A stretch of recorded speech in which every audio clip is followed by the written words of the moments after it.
Hey guys, and welcome to another session of Applied Tai Chi Broadsword with Stonegate Wellness and Stonegate classes. I'm Justin Phillips. This is Tom Hale here helping me out. Today we're going to demonstrate a technique called bend the bamboo. Okay? People tend to like infighting, grappling, throwing using swords. Admittedly, not often the most effective technique with swords because you've got all this sword out there that gives you some additional reach and leverage. But sometimes you get in close and it's fun to be able to put someone on the ground. So we're going to show off one of those techniques today.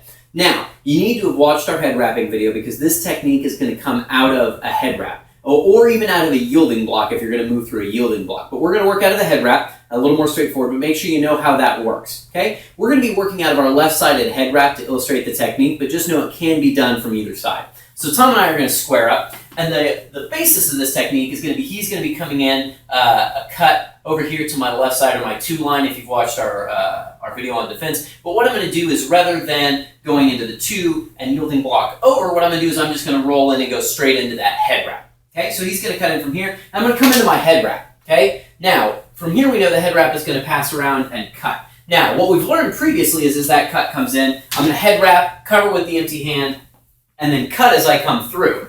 But what we're going to do this time is we're going to use the pommel of this weapon as a grip. And if you've watched any of our videos on grappling or pressure point therapy, using the pommel, you'll know kind of where we're going with this. But what we're going to end up doing is as Tom comes in, I'm going to block, do that head wrap, and step in. And what I'm going to do is as I come in, I'm going to use this pommel to reach around behind Tom's neck.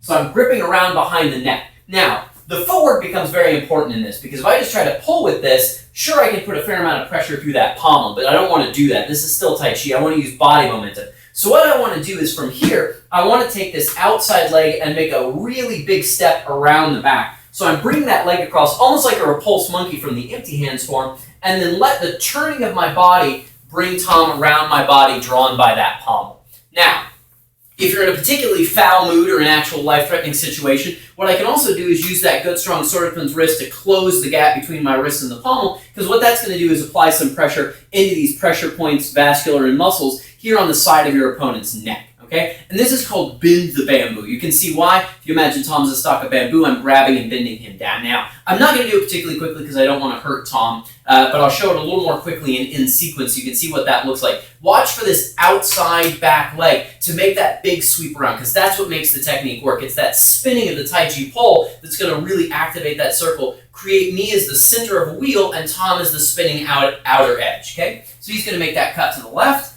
I step in, grip, and turn. Okay? You'll notice that this foot, once I get a hold of him, doesn't really move. Now I let Tom go because, again, I'm not trying to put him on the ground or hurt him. But if I really held on and came down a little bit with that, very easy to bring an opponent to the ground. And that is called bend the bamboo. Okay? So I hope you enjoyed this video. Make sure to click a like, subscribe to the channel so you don't miss any of our great content. Our next video, we're going to be talking a little bit about the circle sweeping block, the threshing wheat motion that's very classically seen from both of the sword forms. We're going to talk about how to make that work in actual combat, okay? So stay tuned for that, and we'll see you guys next time.